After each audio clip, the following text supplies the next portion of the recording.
Olá, tudo bem com você?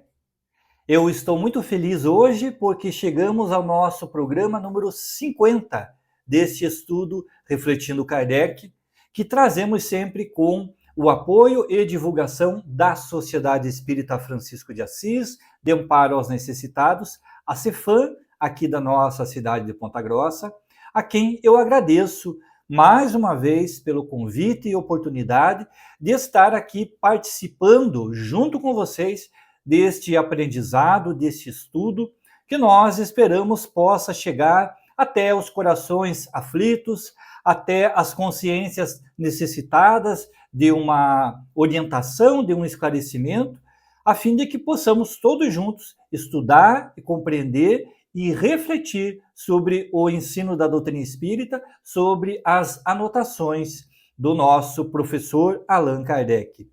E nesse estudo número 50, neste programa número 50, nós vamos refletir sobre uma questão que geralmente é questionada dentro do estudo da reencarnação, que seria a responsabilidade direta dos pais em relação aos filhos, principalmente quando esses filhos trazem alguma dificuldade física ou mental, psicológica. E eu me recordo de quando criança, uma cena que eu via aqui na cidade de Ponta Grossa, no centro da nossa cidade, havia um senhor em que ele, aquela época, eu já não o vejo mais há muitos anos, mas ele transportava numa espécie de carrinho um jovem que tinha uma grande deformidade física. E ele transportava aquele jovem e me chamava a atenção enquanto criança de imaginar não apenas o sofrimento daquele jovem, mas também qual seria a ligação daquele que estava transportando. Porque poderia ser o pai, mas era também uma pessoa de pouca idade.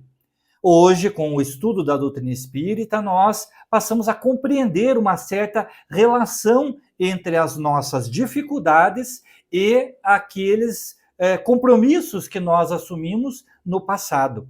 E aí surge uma questão bastante comum quando se fala do estudo da reencarnação, que é uma necessidade que nós temos de encontrar nas nossas dificuldades diárias uma correspondência exata em relação ao débito do passado. O fato é que, na maioria das vezes, há esta correspondência. Na maioria das vezes, os pais que recebem filhos com dificuldades físicas, mentais, psicológicas, de alguma forma participaram do processo em que levou essas criaturas, esses filhos, a adquirir estas dificuldades, a adquirir esses compromissos nesta encarnação.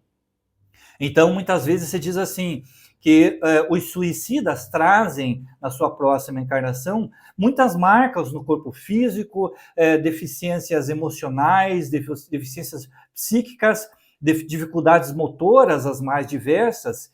E aí então se pergunta, os pais seriam responsáveis por este suicídio? Talvez não diretamente. Talvez não tenham propiciado direto a ferramenta que levou aquela criatura a se suicidar, mas talvez tenham faltado com o apoio àquele ser que receberam como filho, que sabiam no plano espiritual ter uma dificuldade emocional a enfrentar e que não deram o apoio suficiente. Então, esse filho que vem a se comprometer através do suicídio, e um compromisso muito grande, né, porque tirar a própria vida é o maior crime contra a lei divina, e essas criaturas voltam muitas vezes aos cuidados daqueles que deveriam na encarnação anterior já ter realizado este cuidado. Então eu vou ler um trecho ainda aqui do livro O Céu e o Inferno, Código Penal da Vida Futura, um comentário que Kardec faz no artigo 17º. É um texto um pouquinho longo, mas muito esclarecedor. Ele está falando sobre a questão da reparação do erro, né, que nós já tratamos no nosso programa passado. Então, essa reparação do erro consiste em fazer o bem àqueles a quem se havia feito o mal. Quem não repara os seus erros numa existência por fraqueza ou má vontade, achar-se-á numa existência ulterior em contato com as mesmas pessoas que de si tiveram queixas e em condições voluntariamente escolhidas, de modo a demonstrar-lhes reconhecimento e fazer-lhes tanto bem quanto mal lhes tenha feito. Nem todas as faltas acarretam prejuízo direto e efetivo. Em tais casos, a reparação se opera fazendo-se com que o que deveria fazer e foi descurado.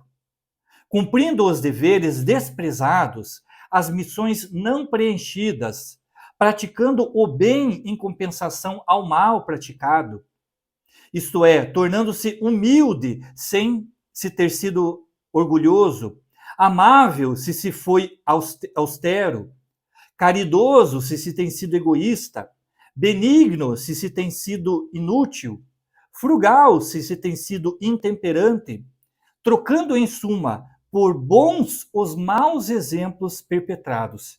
E desse modo progride o espírito, aproveitando-se do próprio passado. Olha que interessante. A nossa conduta, a nossa postura que deveria ter sido realizada no passado, quando em contato com esses nossos irmãos, e aqui já que estamos falando diretamente de uma relação pais e filhos, quando estivermos numa mesma família, no mesmo grupo, numa proximidade, numa encarnação anterior, e que deveríamos ter feito bem, deveríamos ter administrado um cuidado em relação a essas pessoas, deveríamos ter feito um progresso moral, e nós deixamos isso de lado, nós somos omissos nos nossos compromissos, o pior, além de não fazer o bem que tínhamos nos comprometido, fizemos mais mal ainda. Isso, diz Kardec, será computado nas próximas existências e voltaremos junto dessas mesmas criaturas para reparar aquilo que não fizemos no passado. Lembra do estudo anterior? Se você não acompanhou, dá uma olhadinha lá. Primeiro, arrependimento, tomar conta do seu erro. Depois, a questão da expiação, sofrer aquela consequência. E um terceiro ponto, a reparação, e que podem estar juntos muitas vezes a expiação e a reparação, como nesse exemplo que nós trouxemos, dos pais que recebem filhos com alguma dificuldade motora, sensorial, etc. Eles estão naquele momento expiando o débito, ou seja, enfrentando as consequências de uma omissão do passado, e ao mesmo tempo reparando, ou seja, dedicando amor, dedicando atenção, dedicando todos os cuidados que deveriam ter dedicado na existência anterior. É claro que isso não se aplica apenas nessas situações.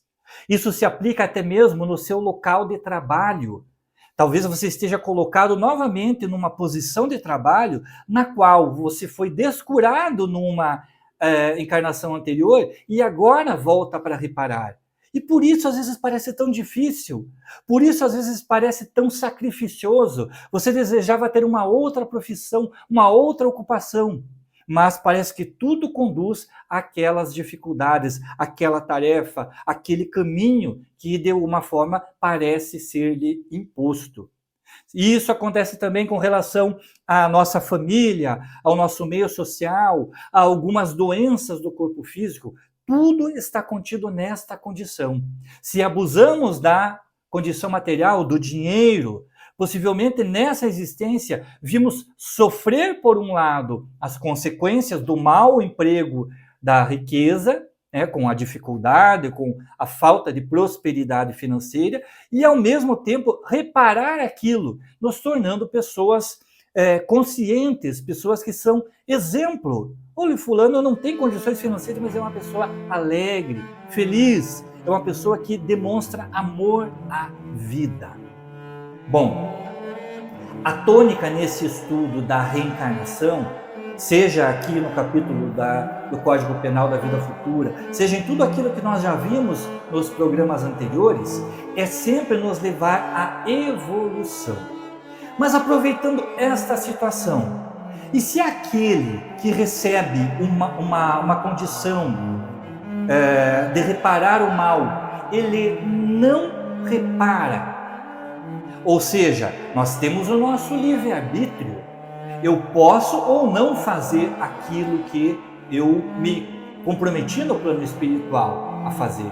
E se eu abandono esse filho com dificuldade, se eu abandono aquele emprego porque eu acho que não me serve, se eu resolvo utilizar de outros meios para ter um proveito financeiro porque eu acho que não mereço ser uma pessoa pobre no sentido material, se eu não me conformo com a minha condição, não quero buscar o caminho do bem, é meu livre-arbítrio? Eu tenho esse direito? O que é que vai acontecer comigo se eu não fizer o mínimo esforço para progredir?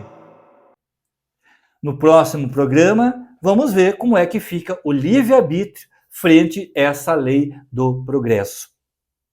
Eu espero que você esteja conosco ainda nos próximos programas, que tenhamos ainda muitos à frente, porque temos muito a aprender nesta abençoada, consoladora e esclarecedora doutrina espírita.